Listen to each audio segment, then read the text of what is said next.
You notice that you say, hey, the American troops didn't wear camouflage uniforms in World War II. Well, actually, for a very short period of time and a very local operation, they did. And that was the 41st with the 2nd Armored Division experimentally wore camouflage uniforms, much like I'm wearing now and all these armored infantry guys are wearing now. It was an experiment, it was a particularly successful experiment. They went back to their bulls and their solid OD HPTs later on. A couple of problems popped up. One of the common themes is that other American troops were not notified that they 41st was wearing camouflage uniforms, and the only troops that those other American soldiers knew were wearing camo were, unfortunately, German troops. So there were some friendly fire incidents. It's also my understanding, perhaps even more importantly than that, that it created supply problems. You had a whole second set of uniforms. And also it turned out that the olive drab HPT type uniforms were just as effective, if not as effective as the camouflage uniforms. This is our Sherman tank taking the field right now. Sure, that Sherman tank will be providing covering fire on that bunker as the troops move forward. Again, that's a 75mm gun on the front. Big claim to fame was the fact that it fired a very heavy and very large, high explosive round.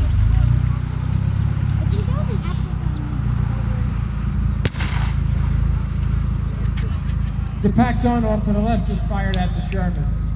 That's a 37mm gun as well. A little potent at these short ranges. Oh! Well, I've made the case for me. It's still a potent weapon at very close range. The Sherman tank has taken a hit.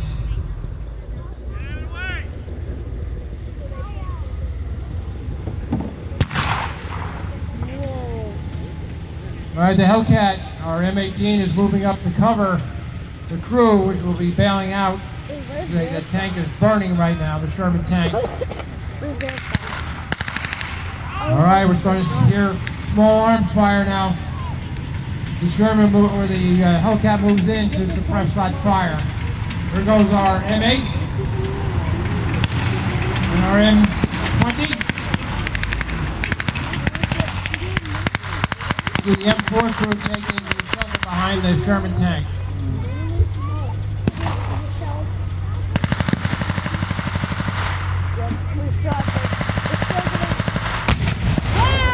Alright, that's what a 76mm cannon sounds like. That was our Hellcat flying around. You see the ejected shell just tossed over the side.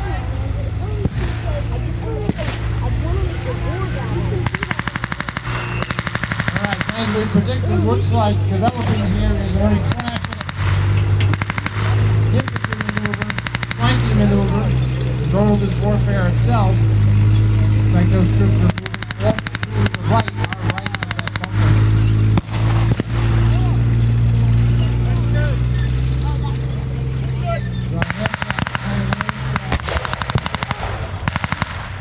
Of riflemen in that. M3 can carry a complete rifle squad of 10 to 12 guys.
right, there's your M18 moving up. I don't know if you noticed the shell casings come flying out.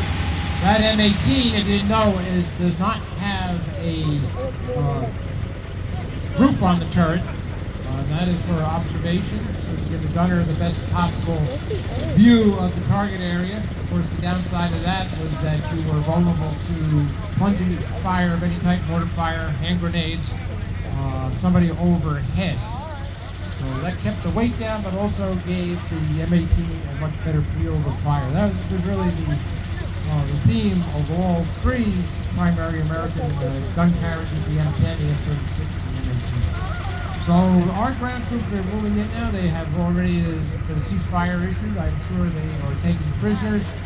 They're looking for any kind of documents, maps, any kind of information that they may find in there and bring it back.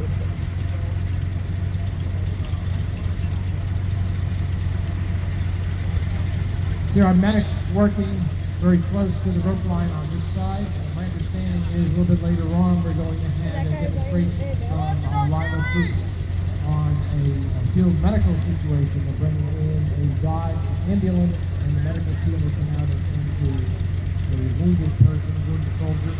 All the communities they walk by.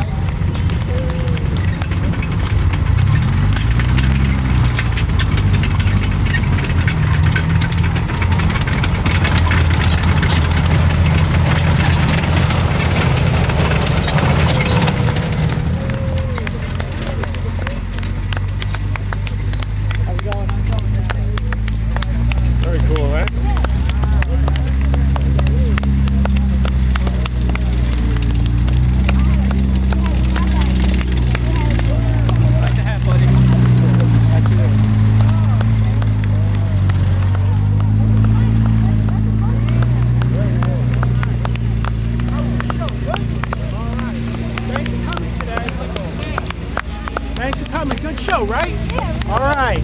Thanks for coming out today. Come back onto the battlefield. Wait, hold on. First, take a picture.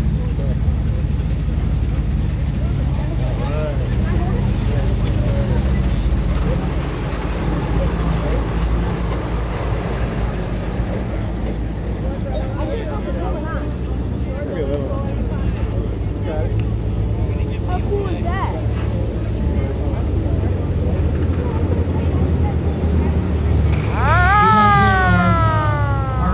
Track, our M3A1, very much similar to the M2. This is the half track that's giving rides, or one of the two half tracks that's giving rides. It's driven by Mr. Chris Serb, long time volunteer with the Museum of American Armor. Don't mess with this half track. Chris likes to call it his.